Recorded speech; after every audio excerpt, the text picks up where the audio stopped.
저는 지난 주중에 제가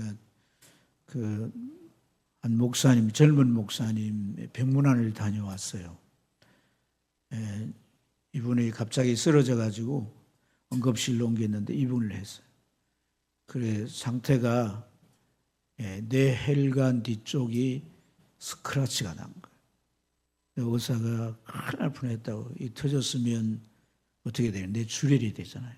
그러면 바로 장애를 입거나 죽거나 하는 건데. 그래서 이제 두통과 막 고열이 심해가지고 입원을 했는데 의사가 이제 퇴원 못 시키고 계속 치료하고 입원해 있는 걸 봤어요. 그래서 제가 찾아간 게 그 목사님이 제 친구예요. 근데 코로나 때 돌아가셨어요. 신학을 하고 후임이 돼서 목회를 하는데 아버지가 유고 상태니까 아들 된 그가 이제 아버지 자리를 메꾸려고 하니까 그 목회적 무게감이 컸던 거죠. 게다가 가족 같은 사람이 나가게 되고 교회에 여러 가지 문제가 생기니까 그 스트레스가 강하게 하니까 비출이 터진 거예요. 그래서 제가 왜 이렇게 몸도 돌보지 않고 일하냐.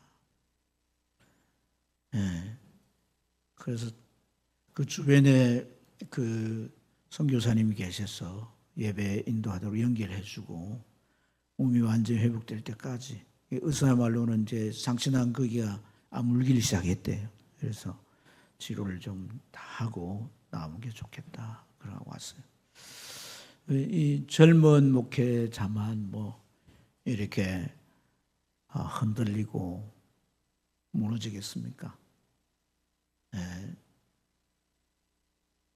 고린도 후서 11장 28절부터 29절에 보면 바울 사도가 이런 얘기예요. 이 일은 고사하고 아직도 날마다 내 속에 눌리는 것이 있으니 모든 교회를 위하여 염려하는 것이라. 내가 누가 약하면 나도 약하지 않더냐. 누가 실족하면 내가 애타지 않더냐. 여기 이 눌려졌다. 이 눌려졌다는 그 원어의 뜻이 군대가 쳐들어오는 그 압박감에 그 두려움. 무거운 짐이 엄청난 짐이 위에서 자기를 눌리는 거예요. 그러니까 그런 위기감이나 압박감에 견디지 못하는 거예요. 바울 사도는 어떤 분이에요? 이방의 선교사로서 수많은 교회를 세우고 또 수많은 목회자들을 지도해서 일꾼으로 세운 그런 노련한 목회자죠. 그럼에도 불구하고 눌려지는 게 있다는 게 눌려지는 게. 그 마음이 눌려져서 염려하고 괴로워하고 고통스러워하는 게 있다. 여러분 인생을 살면서 어떤 위기를 느끼고 또 지금 삶의 짐이 너무 나를 짓누르면 흔들리는 거예요. 안 흔들립니까? 흔들리는 거예요. 우리가 어떻게 인생을 살아가고 신앙생활을 흔들리지 않고 굳하게 서서 계속 앞으로 전진하며 나갈 수 있을까요? 오늘 이 말씀에서 우리에게 이렇게 말씀합니다. 속 사람을 강건하게 하라. 속 사람이 강건해야 된다는 거예요. 16절 말씀에 그의 영광이 풍성함을 따라 성령의 능력으로 말미암아 너희 속 사람을 능력으로 강건하게 하시오며. 이 속 사람이라고 표현했는데 에소 그 안드로포스라고 해요. 안드로포스는 인간 사람이란 거예요. 에소는 부사인데 그 앞에 에소를 붙였어요. 안에 있는 이런 말이에요. 안에 있는. 그러니까 안에 있는 사람, 이 내 몸 안에 있는 사람, 내면의 사람, 속 사람이라 그랬어요. 당시에 헬라 사람들도 이 에소 안드로포스라는 단어를 썼어요. 그래서 내면의 사람, 속 사람, 여러분, 바울 사도가 속 사람이 강건해야 된다. 그러하도록 내가 기도한다. 여러분 안에 마음, 이 내면의 사람이, 여러분이 이제 영혼이 살아났기 때문에 그 내면의 사람, 속 사람이 강건해야 되는 거야. 삶에 도전하고 세파로부터 오는 신앙의 유혹과 신앙의 여러 가지 어려움, 낙심거리, 시험거리, 이런 것들이 우리를 공격할 때 육체가 아니라 이 속 사람이 무너지면 육체도 덩달아 무너지는 거예요. 생활도 엉망진창이 되는 거예요. 속 사람이 무너지면 마음이 통제가 되지 않아요. 감정이 막 날뛰게 됩니다. 불안한 마음 속에 파도처럼 높이 일었다가 내려갔다가 야단을 칩니다. 삶의 균형이 오고 이것이 계속되면 정신의 면역성이 사라진 거예요. 면역력이 사라져서 작은 일에도 크게 흔들리고, 그래서 바람이 거듭 우리 부딪히면 나무에 계속 바람이 불면 흔들려서 뿌리가 뽑히듯이 우리 인생에 큰일 날 문제들이 생기는 거예요. 여러분, 우리가 이 속 사람이 약해지면 예배 자리에 앉아서 뭐 찬송도 하고 기도를 하고 이래도 감흥이 없어요. 마음에 미동이 없어요. 기도를 한다 할지라도 기도가 올라가지 않는 것 같아요. 속 사람이 성령으로 충만해야 돼요. 하늘의 평안으로 가득 차야 돼요. 믿음으로 가득 차야 돼요. 비전으로 가득 차야 돼요. 이 속 사람의 문제를 들고 하나님 앞에 나와서 기도해야 하는 줄로 믿습니다. 오늘 우리가 이 본문에 있는 에베소서, 이 에베소서는 바울 사도가 에베소 교인들에게 쓴 편지예요. 편지. 근데 이 편지를 그는 어디에 썼냐면 이 로마 감옥 안에 갇혀서 옥살이하면서 편지를 쓰는 거예요. 그가 복음을 전하다가 유대인들이 붙잡혀가지고 결국 로마 시민권이 있었기 때문에 로마로 호송되어서 감옥살이를 하는데 사형언도가 내려졌어요. 언제 죽을지 몰라요. 이런 가운데서도 그는 속 사람이 강건했기 때문에 그런 상황에 흔들리지 않는 거예요. 그리고 흔들릴 수밖에 없는 그런 이제 이 교회가 에베소 교회인 거예요. 에베소 교회는 그런 3년 가까이 복음을 전하며 말씀을 세운 교회인데, 그가 에베소 교회를 떠나면서 예루살렘까지 가서 거기에 잡혀가지고 결국 로마로 죄수가 되어 간 거거든요. 그래서 밀라노라는 곳에서 장로들을 만나가지고 에베소 교회를 당부를 한 거예요. 그 당시에 에베소 교회는 안디옥 교회 다음으로 그 전도한 수많은 교회들을 잘 관리해야 되는 중요한 입장이 있었어요. 그런데 뜻밖의 문제가 강력한 핍박의 바람이 불기 시작했던 거예요. 이 강력한 핍박의 바람이, 그래서 바울 사도도 잡혀갔으니까 영적 아비 같은 바울 사도가 감옥에 갇혔고, 이 핍박이 시작되네 로마 이 황제들이 자기를 신격화하는 일을 시작하면서 핍박이 대대적으로 일어났다고 말해요. 이제 그 학자인, 독일 학자인 아돌프 다이스만이라는 사람이 연구해 놓은 걸 보니까 로마 황제들이 자기를 신격화하기 시작하는데 신의 아들인데 곧 신이란 거죠. 그래서 마치 하나님의 아들 예수님이 이 땅에 오신 것처럼 그렇게 교리적으로 꾸며서 이 황제들이 신 노릇을 하는 거예요. 많은 신전들이 있어요. 뭐 각 신, 아폴로 신, 무슨 신, 뭐 신들이 있는데 그 신전마다 황제를 위한 제사를 지내게 하고, 그리고 황제를 위한 신전을 어떤 도시에 짓는다 그러면 그 도시에다가 어떤 칭호를 주냐면 네로코로스라는 칭호를 주는 거예요. 이 네로코로스라는 칭호는 최고의 영예였다는 거예요. 그래서 황제를 위한 신전을 짓고 날마다 그 제사를 지내고 황제를 숭배하는 일들을 퍼뜨려가는 그 도시를 로마 정부에서 막 엄청나게 후원을 하고 밀면서 그런 일을 대대적으로 이루죠. 그래서 연례적으로 행사를 할 때 온 도시민들이 나와가지고 황제를 찬양하고 황제의 생일은 막 성탄절처럼 그렇게 만들어가지고 그 황제의 이름을 부르면서 환호를 하고 이러는데, 그런데 참여하지 않으면 낙인이 딱 찍힌다는 거예요. 국가에 충성하지 않고 무신론자처럼 황제를 숭배하지 않는다. 뿐만 아니라 아주 제도적으로 박해가 가해졌는데, 여러분 이 에베소는 상업지역이에요. 상업지역에는 상인들이 조합을 먹는 그걸 길드라 그랬어요. 그런데 이 조합 안에 어떤 일이 일어나냐면, 이 조합에서 어떤 의논을 하거나 회의를 하거나 비즈니스를 해서 결정을 할 때 어떻게 하냐면 황제의 이름을 부르고 어떤 의식을 행하는 거예요. 그 제단에다가 황제를 위해서, 황제 신을 위해 향불을 피우고, 그리고 이제 그 신전에서 제사한 고기를 갖다 서로 나누어 먹으면서 그런 회의를 하고 또 비즈니스 어떤 그 결정을 하고 하는 일들을 했다는 거예요.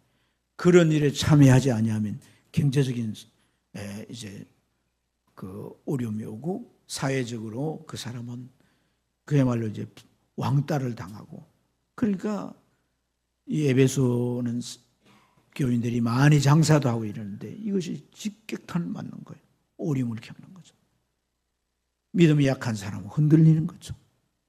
믿음이 있다 할지라도 신앙을 지키는 것이 쉽지 않는 그런 상황. 이런 상황들이 계속되자 바울 사도는 교회를 위해서 기도를 한 내용을 자기가 이렇게 써가지고 에베소 교회에 보냈어요. 근데 기도하는 자기의 모습을 이렇게 표현하잖아요. 어떻게 표현하는 거예요?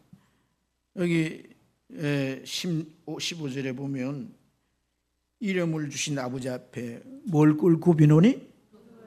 유대인들은 무릎 꿇고 기도하지 않아요. 여러분 간혹 통고개백, 크리스마스 때나 뭐 이런 통고개백 이런 데 보면 유대인들이 여기 캡을 쓰고 금정 옷을 입고 기도하죠. 어떻게 기도해요? 뭘 이게 이제 율법의 뭐 이제 내용인데 그걸 들고 막 이렇게 서서 기도하잖아요.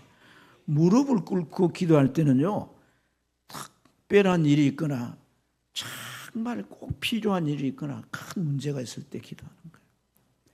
엘리야가 산에 올라가 뭐예요? 무릎을 꿇고 이 다리 사이에 머리를 집어넣어서 간절히 기도하잖아요. 뭐가 필요한 거예요? 비가 와야 돼요. 비가. 솔로몬이 성전을 지어가지고 하나님 앞에 이 성전 얼마나 중요한 일이에요. 봉헌할 때 무릎을 꿇고 기도했다고. 다니엘은 저 바벨론에서 노예로 전쟁으로 잡혀서 하나님이 돌아가도록 약속했지만 그 돌아갈 수 있는 상황이 돼야 되는데 사람들이 자꾸 바벨론에 물들어서 갈 생각이 없으니까 그들을 위해 중보하는 기도를 하루 3번씩 하는데 무릎을 꿇고 기도하는 거예요. 바울 사도가 무릎을 꿇고 기도했다는 것은 속 사람이 강건해졌어. 이 박해를 이겨내고 믿음을 지키고 끝까지 승리하는 사람, 사명을 감당하는 그런 교회가 되도록 하기 위해서 이렇게 기도한 줄 믿습니다.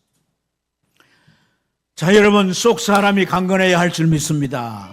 할렐루야. 껍데기 이거는요 속이 무너지면 다 무너지는 거예요. 아멘입니까? 그래서 마음을 지키라. 생명의 근원 이에 남이라. 옆 사람 보고 당신 뭘 지키십니까?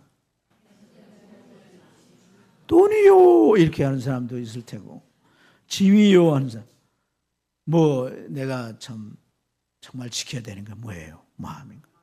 세상에 살다 보면 돈을 벌 수도 잃을 수도 있어요. 일이 될 수도 있고 안 될 수도 있어요. 예수 믿어도 그래요. 아멘. 어려움이 올 수도 있고 안 올 수도 팽탄하게 갈 수도 있어요. 그런데 우리가 예수님 나와 함께 하기 때문에 이겨나가는 거예요. 견뎌나가는 거예요. 나아가는 거예요. 흔들 때가 있죠.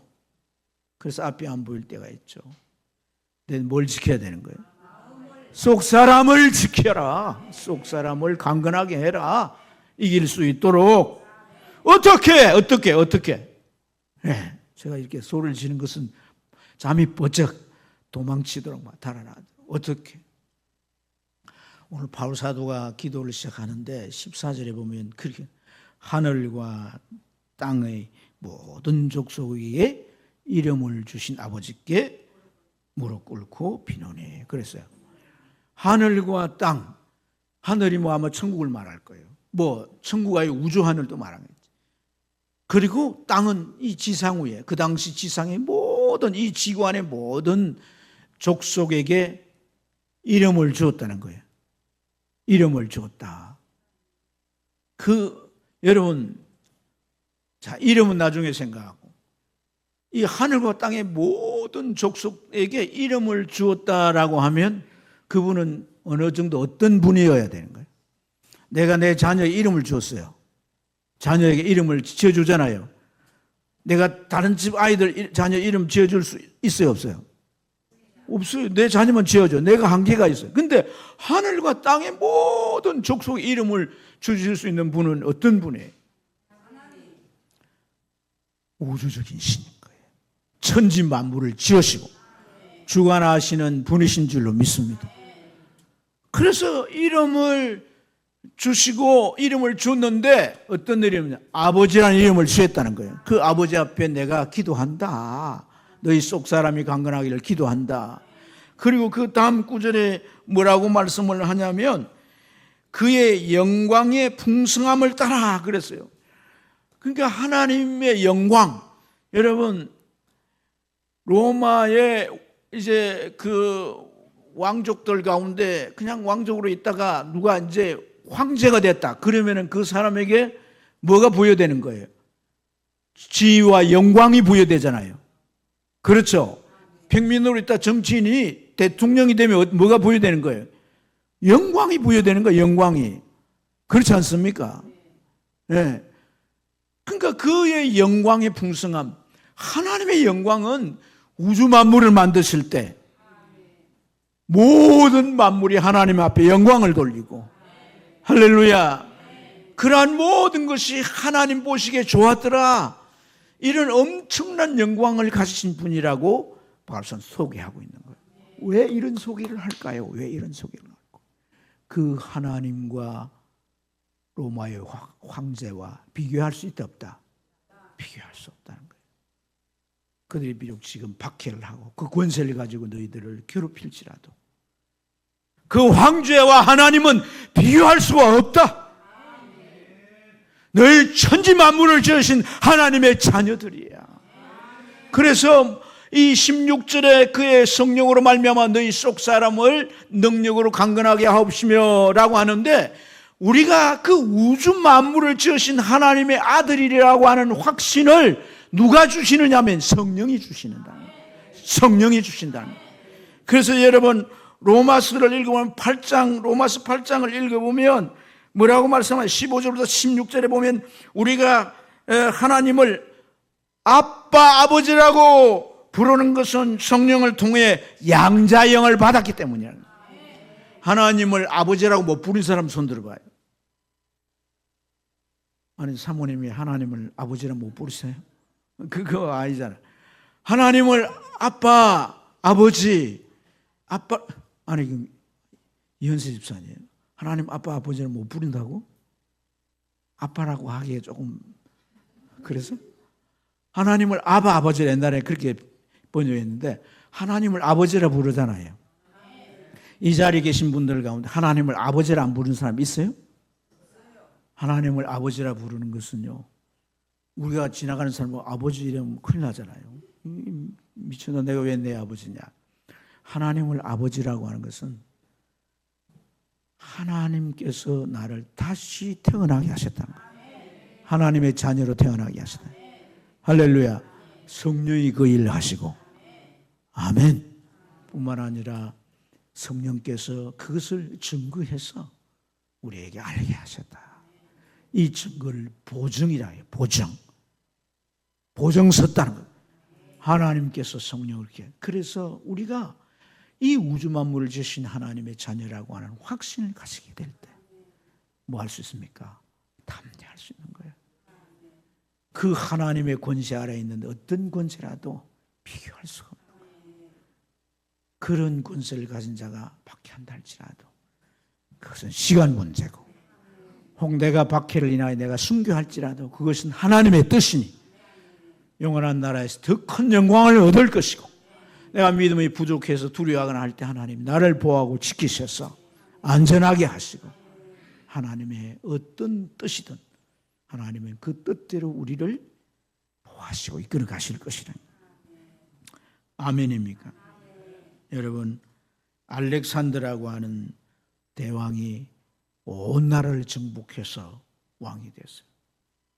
그래서 그가 좀 이렇게 대단한 인물이 됐으니까 좀 뽐내기 위해서 그리스의 철학자인 디오게네스라는 사람, 당시에 이 디오게네스에게 어떤 철학을 든다는 큰 영광이었어요. 그 사람 앞에 가가지고 이 알렉산더가 말하길, 내가 네게 무엇을 해주길 원하느냐? 말만 해봐라. 이렇게 말하니까 그 디오게네스가 통 안에 이렇게 누워가지고 일어나지도 않고서 하는 말이, 왕이여 비키시오. 햇볕을 가로막으면 됩니까? 내가 누워서 햇볕을 좀 쐬고 있는데 빨리 비키세요. 지금 온 세상을 가진 사람이 뭐 원하느냐? 원하는 거 얘기해봐. 이렇게 하고 있는데 아무나 지금 햇볕 가리지 말고 이 얘기잖아요. 뭐예요? 네가 온 세상을 가졌다 할지라도 이 햇볕 하나 어떻게 할 수가 있냐는 거예요. 너는 이 해가지고 하면 너는 죽을 인생이야. 끝날 인생이야. 지금 네가 뭘 가졌다고 대단하게 생각하느냐? 그래요, 안 그래요? 33살에 죽었어요.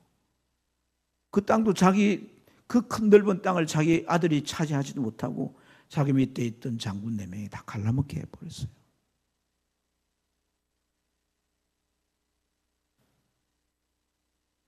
세상의 어떤 권세가 그 힘을 가지고 성도를 박해하고 힘들게 할지라도 하나님께서 지켜보시고 계시고 때를 따라 섭리하시는데, 그분이 우주적인 신인 그분이 내 아버지다, 그 주관자가 내 아버지다라는 확신을 가질 때 담대할 수 있는 거예요. 주님 그랬어요. 박해하는 자 두려워하지 말라. 그들이 몸을 죽일지라도 네 영혼을 어떻게 할 수 없다. 몸도 죽이고 영혼도 죽이는 하나님을 두려워해라. 하나님은 허락하지 아니하면 어떻게 할 수도 없는 거예요. 이 확신을 가질 때 우리가, 여러분, 세상에 사는 동안 어떤 어려움이 있고 문제가 있어도 우리는 그것에 내 속 사람이 흔들리지 않게 되는 줄로 믿습니다. 여러분 안에 하나님이 어떤 분이시고 그 하나님이 나를 자녀로 삼으셨다라고 하는 이 확신이 가득 차기를 주님 축복합니다. 가득 차기를 주님 축복합니다. 두 번째, 오늘 딱 2가지만 얘기하고 마칠 텐데, 두 번째 뭘까요? 예수 그리스도의 사랑을 알아야 한다는 거예요. 누구의 사랑을? 예수 그리스도의 사랑을 알아. 18절 맞으면 그리스도의 사랑을 알라. 19절에는 그의 넓이와 깊이와 높이와 깊이가 어떠함을 깨달아 알라. 그래서 여러분, 속 사람이 강건한 것과 이 주님의 사랑을 아는 것 무슨 관련이 있겠어요?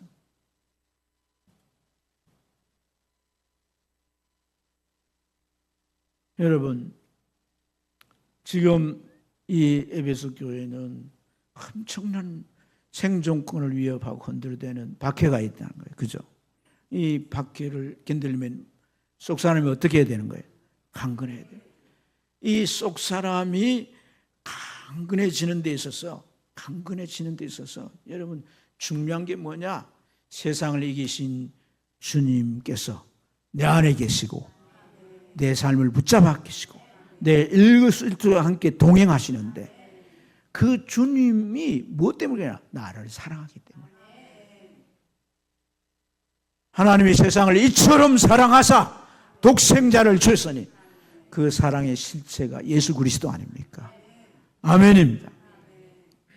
여러분, 그래서 그 예수님이 정말 나에게 이런 사랑으로 날 구원하시고 내게 이런 은혜를 베풀어 주셨다고 할 때 세상 그 무엇과도 바꿀 수 없고 어떤 어려움이 와도 예수님을 포기할 수, 버릴 수 없는 내게 가장 소중한 분이 돼야 우리가 믿음을 떠나지 않을 수 있다는 거예요. 누가 자기의 목숨을 바치셔서 나를 사랑했다면 그분이 왜 나를 사랑했는지, 왜 그렇게 사랑할 수밖에 없었는지 알아야 돼요? 몰라야 돼요? 알아야 돼요. 그래서 여러분 19절에 그 넓이와 그 길이와 높이와 깊이가 어떠함을 깨달아라. 어떠함을 깨달아라. 지식에 넘치는, 그냥 어떤 단순한 하나만 아는 게 아니라 그 지식이 넘쳐서 그 길이도 너비도 높이도 그 깊이도 다 알라는 거예요. 이게 다 공간적인 개념에, 공간적인 차원에서 주님의 사랑을 그렇게 알아야 한다는 거예요. 알아야 한다. 여러분, 예수님의 사랑의 넓이, 이 주님의 사랑의 넓이는 어떤 것일까요? 모든 것을, 모든 대상을 품는 사랑인 줄로 믿습니다. 주님의 가슴은 너무 넓어서 그 사람의 언어가 다르고 인종이 다르고 사람이 가진 유무가 다르고 어떤 사람 차별 없이 다 품으시는 사랑이 그 주님의 사랑의 너비인 줄로 믿습니다. 다 안으시는 주님의 사랑, 그게 스케일. 사람들이 가늠한다 해장에 붙잡혀 돌로 쳐 죽이를 다 돌로 있는데 주님은 그 여인을 용서하시고 살리시는 사랑으로 품으신 거예요. 다 그 사회에서 죄인들이라고 나라 팔아먹는 매국노라고 창기들이라고 다 버린 사람들이 친구가 되셔서 그들을 품어 안으시고 사랑해 주시고 끝까지 붙들어 주신 줄로 믿습니다. 사랑의 길이, 여러분, 이 길이는 언제까지라도 어떤 상황에도 포기 못하는 사랑인 줄로 믿습니다. 우리가 범죄한 이후에 하나님은 우리 계획을, 구원을 계획하시고 예수님이 오실 때까지 그 사랑을 이어오셨고, 우리가 구원받고 예수를 안 이후 우리가 천국 갈 때까지 주님은 우리를 끝까지 사랑하시는 거예요. 아멘입니까? 제자들이 예수님 배신하고 나 모른다 그러고 상관없다 그러고 그런 제자들을 주님은 끝까지 사랑하시는 그 사랑의 길이.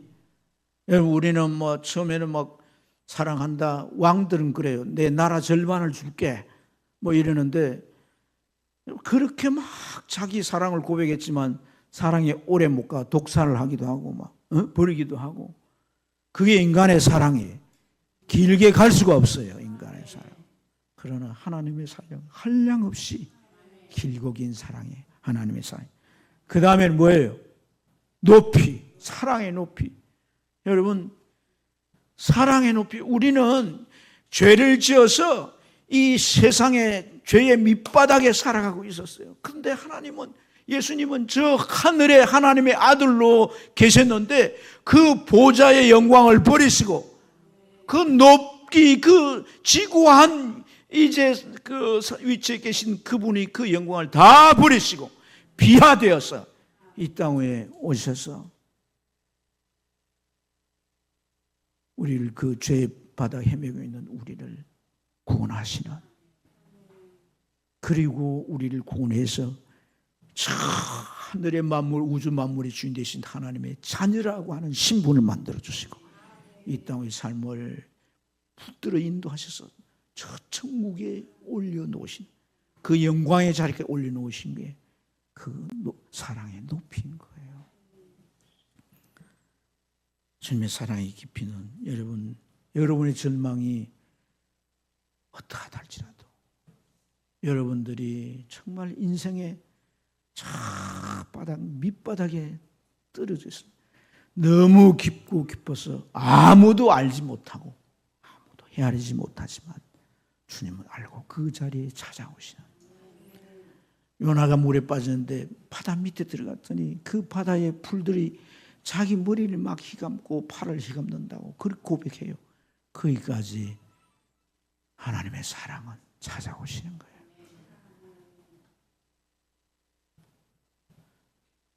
내가 구원받았지만은 지옥 밑바닥까지 떨어졌어도 주님 거기까지 오시는 거예요. 베드로후서 3장 4장을 보세요. 연옥에 가서 그들에게 복음을 전하여 구원의 길을 열어가시는 게.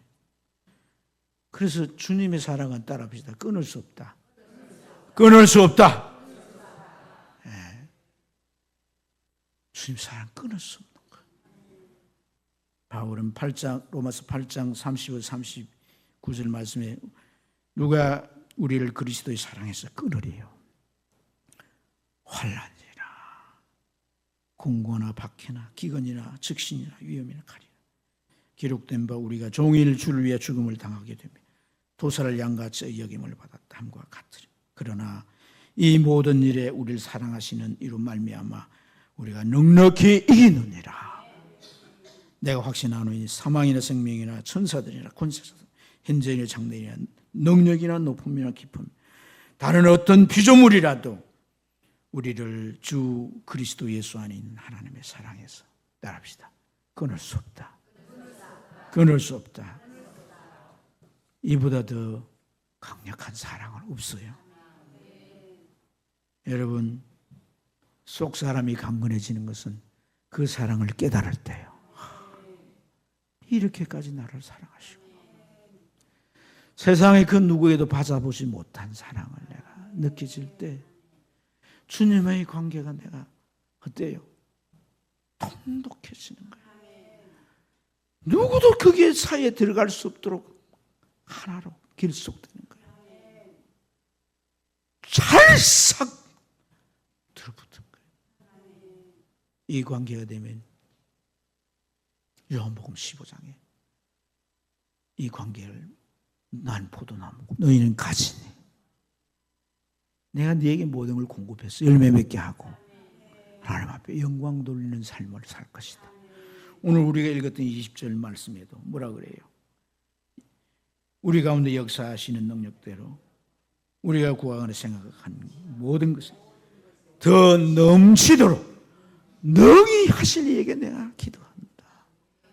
할렐루야. 그래서 너희와 교회가 그러한 넘치도록 하시는 하나님의 은혜를 힘입어서 풍성한 영원토록 영광 돌리기를 원한다고 고백하는 것인 줄 믿습니다. 사랑하는 여러분, 관계가 깊어지고 하나 되는 것은 사랑에 있는 거예요. 얼마만큼 내가 사랑하느냐, 그것이 관계를 결정하는 거예요. 오늘 이 두 가지, 하나님이 우주적인 신, 그분의 내가 자녀다는 거, 그리고 하나님은 우리를 구원하기 위해서 그리스도를 보내셔서 우리 죄를 해결하시고 우리 안에 성령으로 오셔서 그 사랑을 부어주시는데 크게 넓이나 그 길이나 높이나 깊이를 깨달을 때마다 주님과 나를 갈라놓을 게 없는 거예요. 아무리 강한 핍박이 어떤 어려움이 와도 내 삶을 흔들 수가 없는 거예요. 나는 살아내게 되는 거예요. 승리하게 되는 거예요. 이 속 사람이 강건해지길 주님 축복합니다. 우리는 뭐 수양을 쌓아가지고 그렇게 강건해지는 게 아니에요. 이 말씀이 깨달아지길 축복합니다. 기도하겠습니다.